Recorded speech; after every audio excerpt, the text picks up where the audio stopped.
All right, let's go into this witness. Her name is Dawn Hughes, okay? Clinical and forensic psychology, bachelor's from Hamilton. She went to Southeastern, Nova.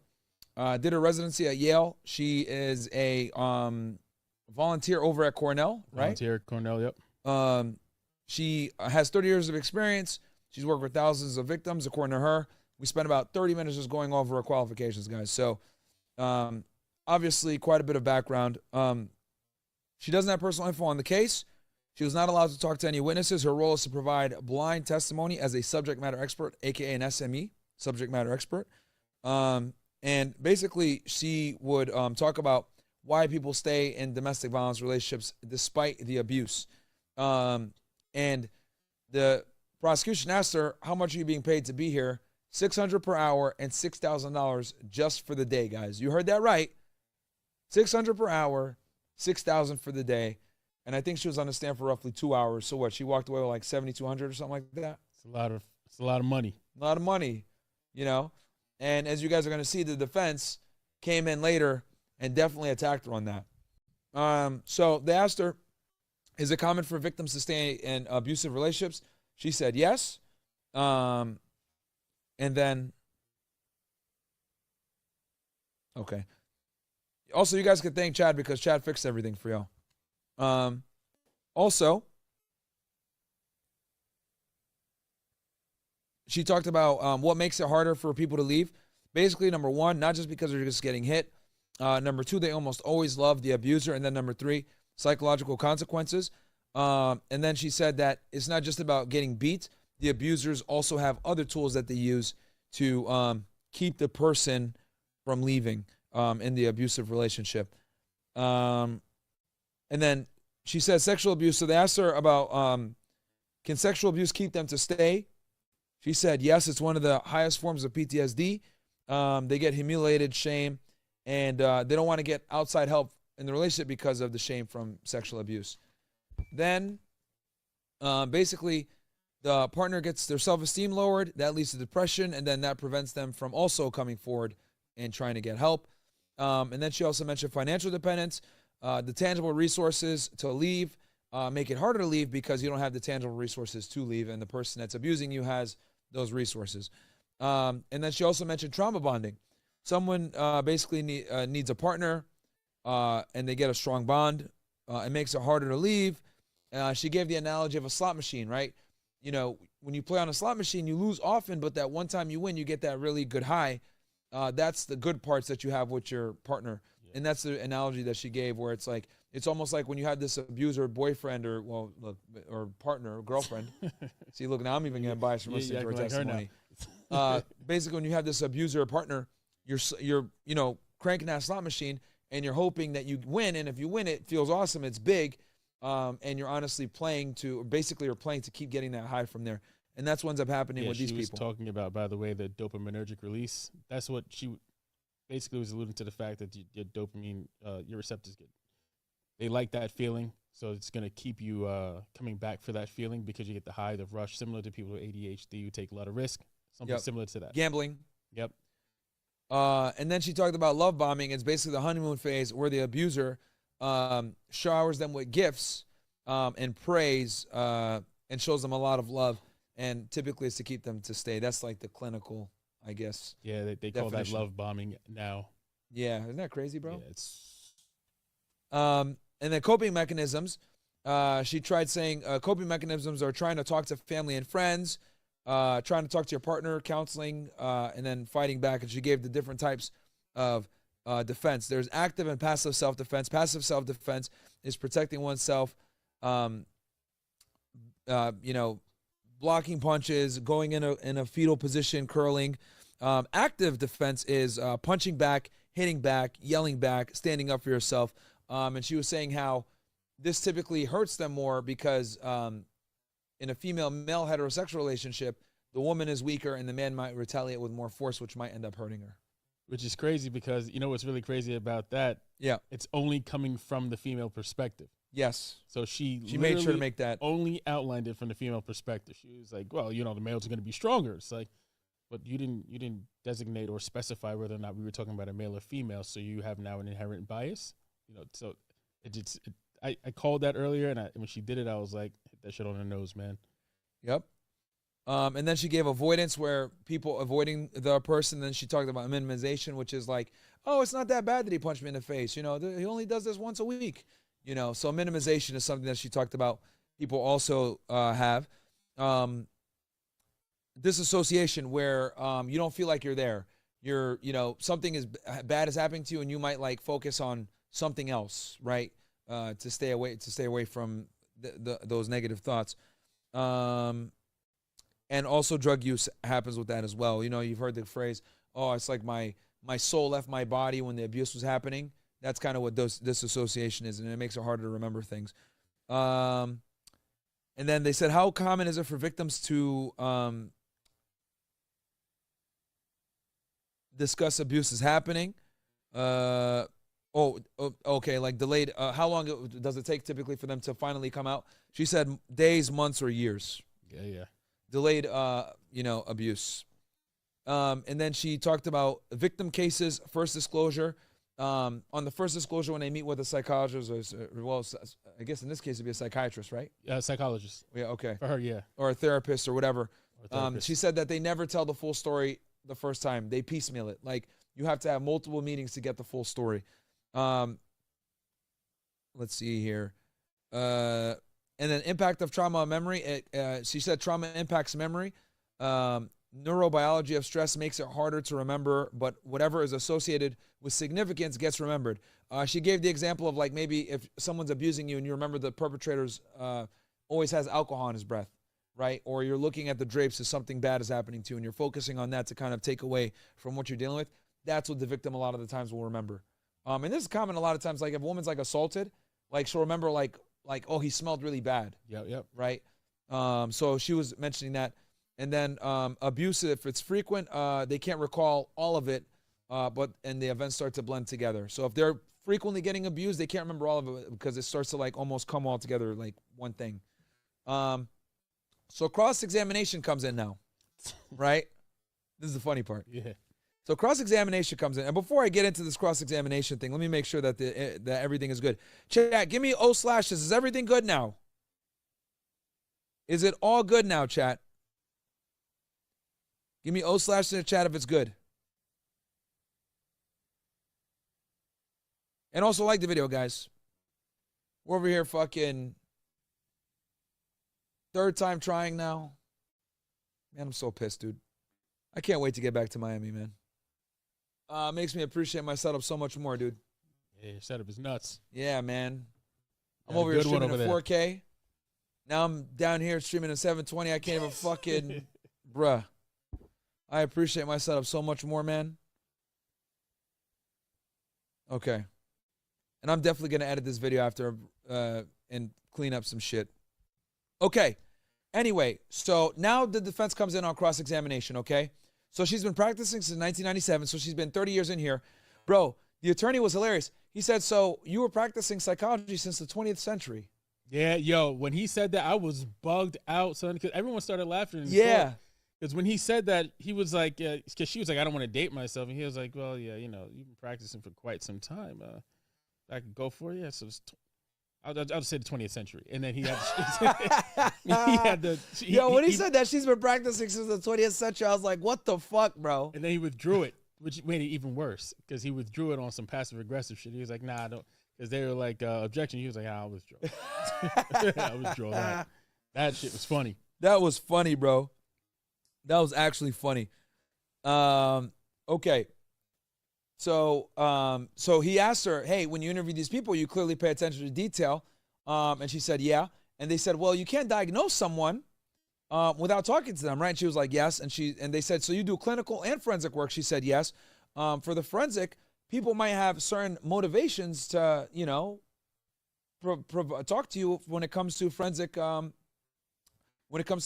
psychology. And she said yes, and she agreed. Yes, I'm Chad? No, I was agreeing with you. Yeah, okay. What he was saying, And then people might have certain motivations since it's legal, so she has to do a bit more of be skeptical, right? So when she's talking to people normally, right, it's not that big a deal. She's trying to help them and talk to them, hear their stories out, whatever. But when it's Forensic, well, now they might have motivations to lie. And this is where the term malingering came in. You want to define malingering real quick? So basically, malingering is someone falsifying emotions or feelings in order to get a result, or during psychological evaluation or something like that. So they'll say like they'll falsify a feeling or an emotion they're having, so you empathize with them and get on their level. So that's essentially what it is, like a breakdown, surface level breakdown. So, and they were saying that malingering is far more common when the forensic psychology is being done, right? Right, yeah. Let's see here. What else? And then there's a built-in validity scale. So, she was saying that she has a built-in, or there is a built-in validity scale with some of these tests that they employ to avoid the malingering, right? Yeah. Because I'll give you guys an example. When someone's being assessed for are they insane enough to stand trial, what they'll do is they'll pretend to be insane, so they can be found, innocent as they'll be found insane as a self-defense, and they don't go to prison for life. So that's an example where people might, practice some malingering so they can avoid consequences of their crimes. So then they brought up that she did a webinar in 2015, and this webinar in 2015 was of much contest. They actually had a couple of sidebars on it, and guys, the sidebar is basically where all the attorneys meet on the side with the judge to discuss it. The defense wanted to bring in her entire webinar in as evidence. The judge didn't want to do it. The prosecution obviously objected to this, and the judge said, well, look, we won't bring the whole thing in, but you can ask her questions about it, and if needed, then you can show parts of it as needed to the jury. So she had this webinar that she did in 2015 with another woman where they taught people how to testify in court. Okay. So the angle they started to show here is like, yo, you're just a professional testifier for the government. Yeah. Right. And they asked her, where does a majority of your they said, well, a majority of your income comes from testifying as an expert witness, doesn't it? And she said, no, that's not true. And they're like, well, really? What percentage comes from it then? She was like 60%. And they're like, well, that would mean it's the majority. 60 is higher than 50. And she was like, okay, blah, blah. So that was kind of funny when they caught her there. And remember, guys, how I told you guys that she only works about 2.5 days a week? Bam. So she only sees patients for 2.5 days a week. But the other days of the week, what is she doing? She's testifying as a legal expert. And she gets paid quite a bit of money, bro. Quite a bit. What do you think she makes off testifying, bro? Of testifying? Yeah. Oh, man. I think when you did it, probably about... There's someone on camera. Maybe, man. Just off testifying. Not seeing patients. It's got to be at least $200,000 a year. You think $200,000 a year? Yeah, at minimum. At minimum? At minimum, yeah. Shit. That's all she's doing is testifying. I mean, she's charging $6,000 a day, and she said her rate is commensurate with the current going rates at the time. So if you adjust for the fluctuation in rates over the past couple of years, where they were getting, and she said she hasn't changed her rate in a few years. In a few years, that's what I was gonna say. So yeah, that's at least $200,000 a year. Yeah. Yeah. Damn. Just off testifying. Just off testifying, right? Or even offering help, which you'll get into, offering help to the prosecution or the defense, and then testifying lightly, even.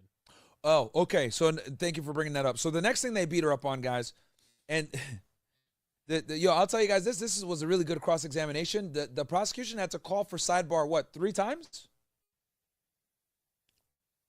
I think they called for sidebar 3 times.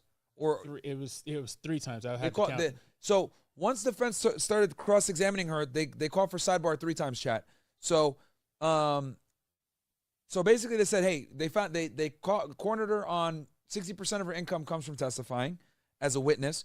And then they said back in the 20th century, she wrote books and articles. They made fun of her again on that. She hasn't written an article in 25 years, so she doesn't do scholarly articles anymore, and she does mostly testifying. Can you talk about a bit about that on the scholarly articles and like why that's important in the psychology world or psychiatry world? Yeah, so you need scholarly articles to not only contribute to the world of psychology or psychiatry, but in this case, let's just focus on psychology. But you have to do articles in order to show your competency level, so to speak. And some people do continuing education courses and things like that, but to show competency and for certain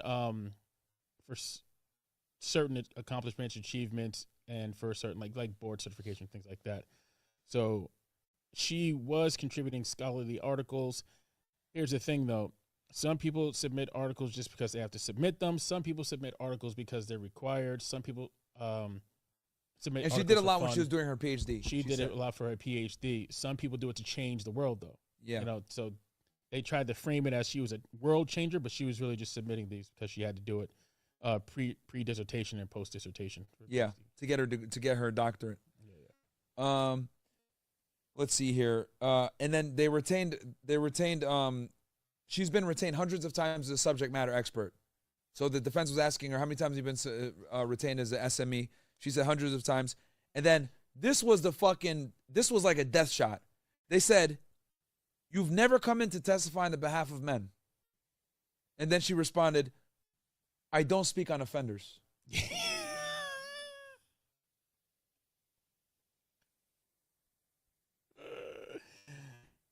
Bro, that shit had me weak. Bro, did they call a sidebar after that one? No, it got quiet, remember? Oh, yes. It It got quiet. Nobody said anything for like 2 minutes. Yeah. I thought it was a damn near sidebar. Our side? Yeah. And in the courtroom, on the defense, everyone quiet. Yep. Security guards quiet. I'm gonna say that again for y'all. So this lawyer that cross-examined her did a really good job. He goes, in all the times that because she said, I've been retained hundreds of times and I've testified hundreds of times. And he said, is it not true in all the times that you came and testified that you've never come to testify on the behalf of a man or a male defendant? And she said, I don't speak on offenders. Bro, mic drop moment. Yeah. Because when she was giving her testimony, chat, also something else. Can you talk about that real quick, chat, about how she always referred everything from the dynamic. She referred to all the victims as she when she was speaking. Even when she was testifying, it's like she subconsciously kept saying she as the victim. Yeah, I actually wrote that in my notes. I was speaking to Myron about it as we were sitting down before we even got to this point. She only referred to the victims as she, or the people that could possibly be affected by abuse as she. So to be like, and she would be scared, and she would have to get into fetal position, and she would guard herself some punches, and she would feel compelled to fight back. But there was this one time where she really messed up doing that. And what she did was she said, like, one of the things that a woman in distress would have to do would be to, well, she would have to stop from her laptop being taken away, which and then they immediately objected to that. Right. Because it came with the financial, the tangible, the economic abuse. Because she talked about economic and financial abuse, and she said the reason why people don't leave, or women don't leave, is because when they get economically or financially abused, they get their laptops taken away or whatever. And when she said that, the defense objected, obviously, because in this case, they made the allegation that Diddy took her laptops away and shit like that. Yeah, right? Or he took her things away. But it's interesting because the iPad and the laptops and everything else like that, who did it come from? It came from Cassie. Right. All the freak out videos came from Cassie. So, but anyway, the defense objected to that. So then they went over, then they said that you went over questions and answers with the government 6 times. So for her trial prep, guys, the government met with her 6 times. And then some of the meetings were after the trial started. Okay? So they had her come in and be prepped after the trial started, and they met with her 6 times. Now, here is the key point, chat. She was supposed to not know the facts of the case. So the defense was like, if you're only coming in here to testify as a subject matter expert, right, and you're not going to be privy to the case or to the victims or the circumstances, you're coming in as a blind witness, why the fuck did the government meet with you 6 times? Which is a good question. That is a good question. I mean, what do you think, chat? Like, why the fuck would you come in 6 times? So from what I thought, I'm not even gonna lie. Let's take her side here. Let's play devil's advocate. Let's do that. Why the fuck would she come 6 times to meet with the government on this? Oh, another thing before you answer this. Yeah. The other thing. She some of the meetings were after the trial started. 6 to 8 meetings with the lawyers. He asked that. And then they said, did you help them write them their did you help them write their briefs? Mm-hmm. That's when the objection, we need a sidebar. Yeah. The AUSA said that because that kind of put them in a bad spot. Because first he says, Okay, you're coming in as a blind witness. You don't know any of the facts and circumstances on the case. You're just coming here in to testify on domestic violence. Cool. And you're being paid to do so. Cool. Why did you meet with the government 6 to 8 times? Right? If you're coming in only to testify as a subject matter expert. That doesn't make sense.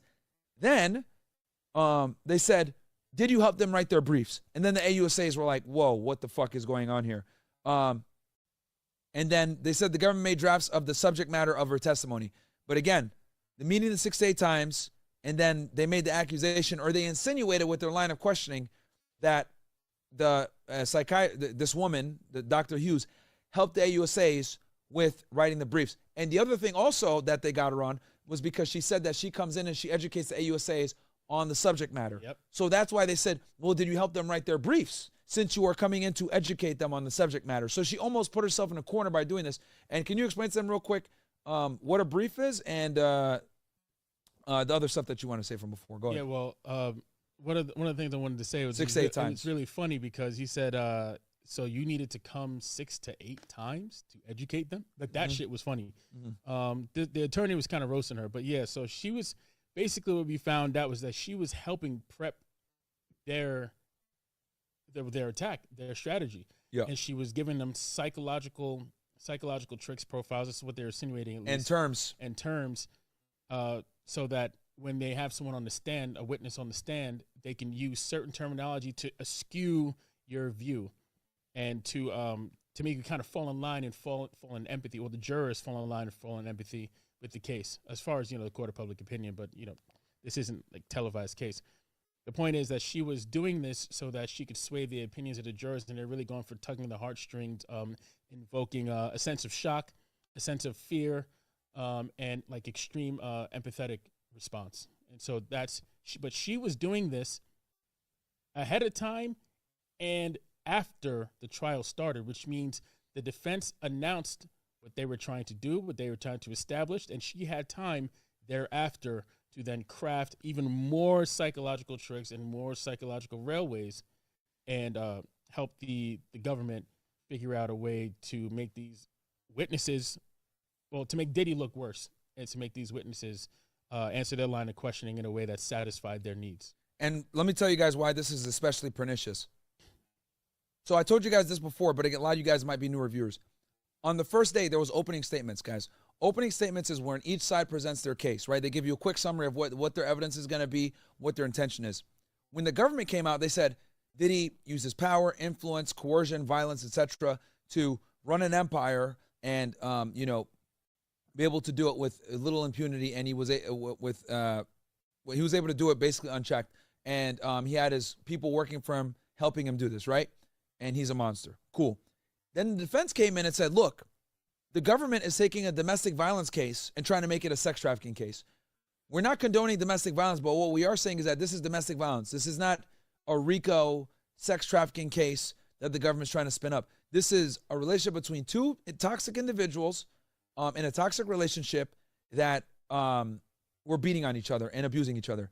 That's what the defense said. So I find it interesting that after both parties gave their opening statements, then the government has this witness, and they met with them after opening statements, and they knew what the defense was going to do, that now the witness is coming in with the domestic violence angle. That's why the defense was going after her. Like, hold on one second. So you bring this witness in, who's a domestic violence expert, and she's conveniently talking about the things that the government's star witness is being attacked on. What's everyone attacking Cassie on? Hey, why didn't she just leave? Why didn't she just leave? Like, she was with Diddy for 10 years. She had the ability and the resources to leave. Why didn't she leave? And then, and that's a valid question. A lot of people are asking that. So then they bring this psychiatrist in, or psychologist, and what does she say? Oh, well, there's all these reasons why people might not leave. So the defense caught her in that. They said, you met with the government 6 to 8 times. You gave them certain terms. Did you help them write their briefs too? So what they're able to do was insinuate that this woman, this expert, had a bit more of a invasive role in this trial as a subject matter expert. That's what they were able to insinuate. And I think they did a good job of it because the government had to object multiple times and call sidebars. They called sidebars 3 times during cross on this, guys. So they had them on the ropes, for sure.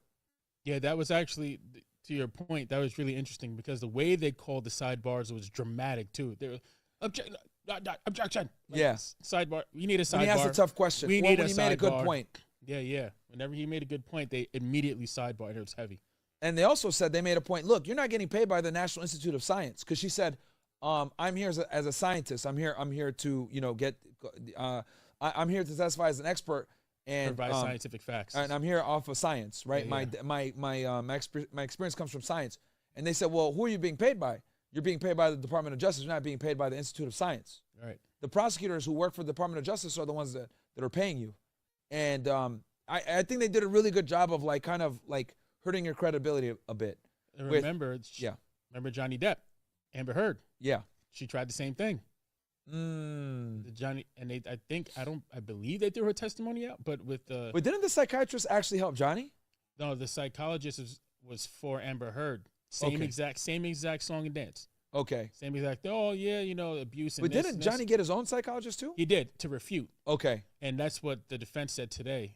That's what they said they wanted. They were in preparation. She used on the stand today, the psychiatrist. Yeah.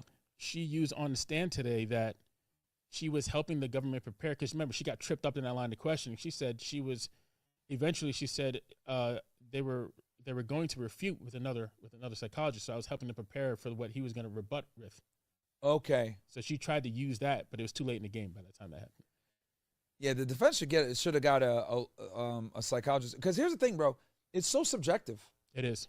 It's subjective, and yeah. So then the government went ahead and redirected, right? So after they had the defense did a fantastic job of hurting her making money, her meeting with the government 6 to 8 times, even though she's supposed to be someone who's a blind witness.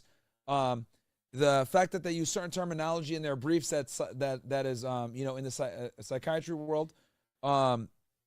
And then they met after the trial began, and they met after opening statements were made where the defense had stated their position that this is a domestic violence case. Then all of a sudden she's talking about domestic violence. So I think they did a really good job of kind of illustrating this story where we have this psychiatrist in here that might be suggestive, that might be biased, okay, that might not like men, okay. Then the government redirected, and they said, okay, everything that you submitted was relevant to your testimony, not facts of the case. The meetings were about educating the government. She can only testify in what's related. The presentation 10 years ago, she hasn't done it since. Now presentations are for psychologists and doing forensic analyzation in trauma cases and sexual assault. That's what she does now. That's all of her presentations. She goes to all the psychology conferences in the United States. Board certified forensic psychology is hard to get 40 in the United States. 40, there's only 40 of them in New York City. Did we already define board certified? Yeah, we already defined board certified. But on the good stream or on the fucked up stream? On the good stream. Okay. But what I should mention is that we did speak about when I showed you my credentials and I was showing you how I also attended the meeting. Yes. I also have 30 CMEs or whatever, like the same she was. I have a bunch of CMEs. Yeah. So do I. Can you tell them what a CME is?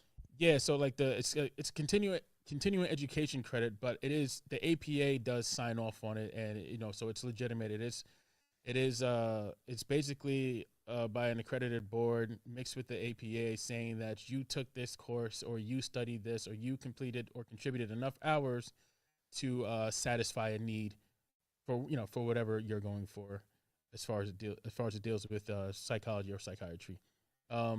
And then there's the annual meeting, which is a meeting that everyone attends, and that not everyone, but a lot of people go to the annual meeting, and the who's who of the mental health crowd is at these annual meetings. Although I will say it's infiltrated lately by only women, but that's something that he'll get into in a little bit. Hell, let's get into it now. Let's see here. Okay. Oh, last thing before we get into it. So they asked her, have you been retained by any of the attorneys here?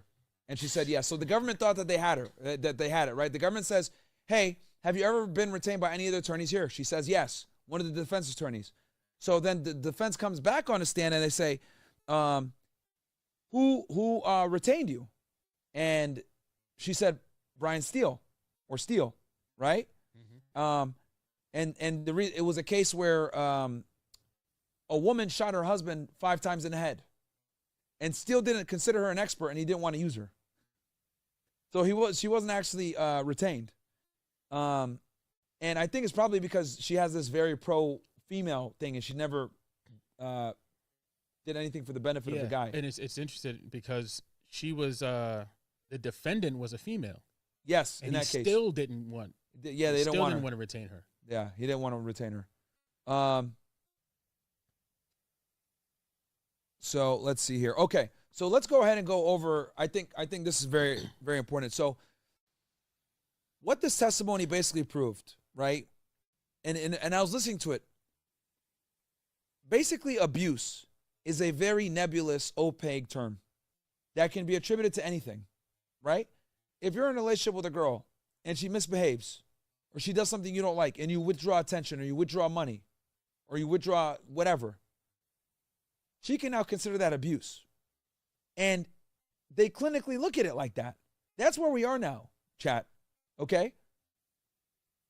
It's subjective. And I mean, the Johnny Depp case kind of proved that, what you were saying. So they bring one psychologist, and they say, oh yeah, Johnny Depp is evil. And then they bring another one, and she says, oh yeah, Amber Heard is evil. Right? She has BPD or whatever. So what I'm realizing is that the APA, psychiatrists and psychologists, is being infiltrated by feminism. And when you infiltrate it with feminism, now we're talking about the feels before the reals. Now we're talking about, oh, well, now they can't get away from their abuser. You know, the honeymoon phase, love bombing, whatever. You know, and here's, to give you guys a double standard here. Let's say I had a girl, right? And my girl would tell me all the time that I'm a loser, right? And she would be abusing me. If I went and said, yo, my girl's abusing me, blah, blah, blah, let's be honest here. People would laugh at me. What the fuck? Get the fuck out of here, bro. Just leave. You can leave. No one's holding a gun to your head. Leave. Right?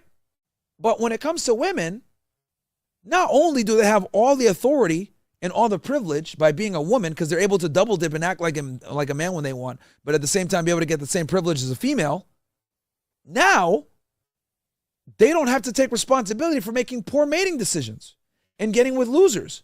They could go in and attribute to abuse instead of just finding another partner or finding whatever. And this is another example of what I mean when I say we have this society now where it's literally a gynocentric society, guys. Like, women don't take accountability for their actions, and now we are legislating them not being able to take accountability for their actions. And they can sit there and say, I'm being abused.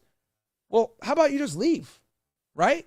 This is why arranged marriages have been a thing for so goddamn long. Because when you leave women to their own devices, they pick terrible men. And then they pick these terrible men.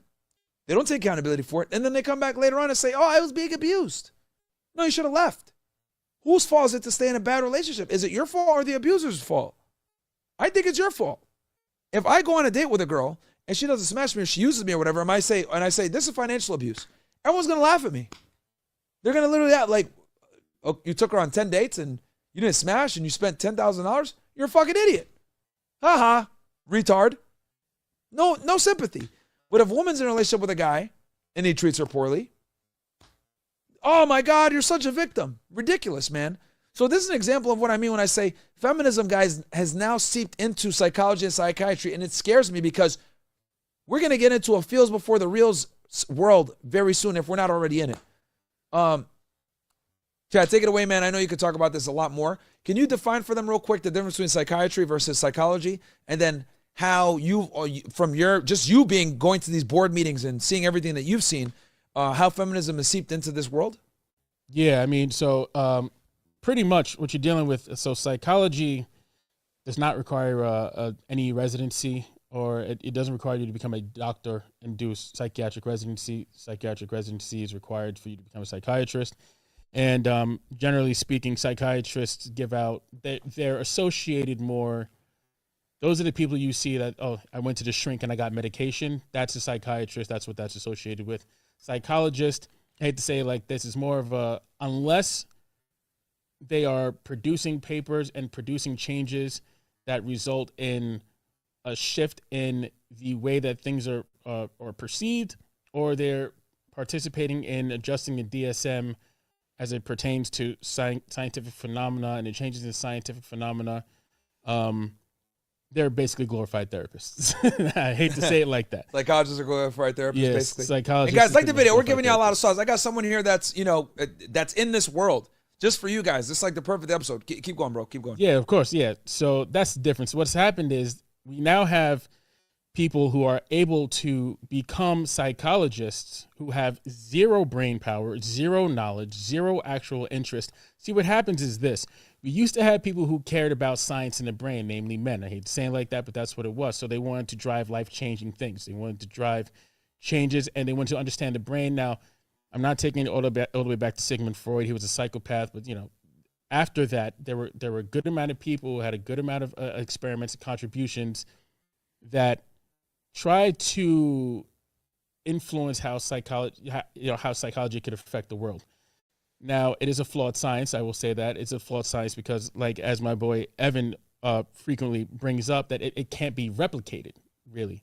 So it's hard to replicate a psychological science, and things change way too much. There's fluctuation, like depression. Depression one day is real, then depression the next day is not real. The depression, well, these pills are a placebo, but then these pills work. But now we have new studies and new verifiable studies that are coming out at an alarming rate saying that selective serotonin reuptake inhibitors, basically antidepressants, don't really work because they don't really do anything for your serotonin levels. It's absolute madness what this field has turned into. Now, it has turned real into quick, that. before you tell them about what the madness of this field, please give them your educational background and what it is, because some of these people I could see in the chat, they're like wondering, like, who's this guy? What's his background? And I think that some of them missed it from the before. Just real quick, Chad, give them your educational background. Oh, yeah. I know you don't like to brag about it, but just real quick. Yeah, so I went to Harvard. I'll say that's great. I went there, but my background is in psychology, and I studying psychology, things like that. And I will say I did IT for most of my life, and then I got interested in psychology afterwards. But and I'm on the American Psychiatric Association, District 32, Massachusetts branch, the Massachusetts district of the APA. And I'm part of various caucuses, multiple caucuses, and I actually do. And what's a caucus? A caucus is it's almost like the division that she was talking about in the American Psychological Association. Like how they have divisions, the APA Division 1, 2, and 3, and the American Psychiatric Association. There are caucuses that you can join that are similar to those. Yeah, you bitch ass niggas in the chat. Yeah, he's a Harvard grad. Yeah. You think he's just here just yapping? Like, there's a reason he's here, man. Sorry, bro. Keep going. Keep going. Even just if it wasn't Harvard, I'm smarter than most of you niggas anyway. So the whole thing is So yeah, that's my background. But yeah, you were talking about the caucuses. You're a member of the APA. Yeah. So you go to these meetings. I do go to. You go to these meetings. Yeah. What is the breakdown there? So basically, when you go to of men and women, when you go, well, nowadays the breakdown is kind of crazy. You see a lot more women than you do men. Yeah.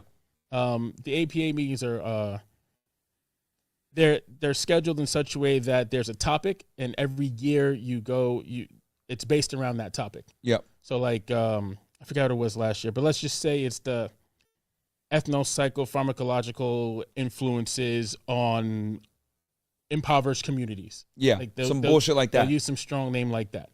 Basically, they go there and they virtue signal a lot, and they go, hey, well, the black people need help, and the girls need help because they're getting beat a lot, and all these misogynists. There's Myron. There's this guy Myron. You heard of Myron? Like, yeah. Do shit like that, and then everyone sniffs each other's asses. Or they'll take the victim narrative. Just so y'all know, he's based on the race thing. By the way, this is not a DEI guy. He's far from it. He's racist just like me. Yeah, I don't know if I should be saying that out loud. Yeah, no, I'm pretty racist. But yeah, everyone knows I'm racist. We make fun of niggas, bro. Yeah, basically all the time. So basically, that's what's going on. And then after the ass sniffing and everything happens, you then get to actually meet people. Some people who actually want to do the work and forward the science. Some people who just want to hear themselves talk. Some people who are just trying to get up, politically and within the reins of the APA. But yeah, so it's really heavily influenced by women now. You have women who think that they're interested in the field, but they're not really interested in the field. What they're interested in is it's like, oh my God, it's so cool. I get to learn my fucking emotions, like shit like that. And then they go there, they realize, oh shit, I don't really get to learn about my emotions. And then they end up being a therapist or they end up being a psychologist because it's too hard to be a psychiatrist because you have to do extra work. And by the time they graduate, they can become a psychologist. You can become a forensic psychologist with minimal work. like easy bachelor's, and then you don't have to even have your bachelor's in anything medical related. You can just take your master's in forensic psychology, and then that's it. Then you can become a versus being a psychiatrist. You're actually a doctor. Yeah, you're a medical doctor. You have to go through. You're an MD, right? Med school, pretty much. Yeah. Yeah, you're an MD when you're a psychiatrist. So it's pretty wicked how the field has become infiltrated because it's like 13th grade, kind of like nursing school. Like, I hate to say it, sorry nurses, but how being a nurse is like 13th grade for most women. Yeah, it's the same thing with psychology. It's now become 13th grade, and it's become heavily infiltrated by people who don't give a shit about it and who aren't intellectually sound enough to actually make any impact on the field.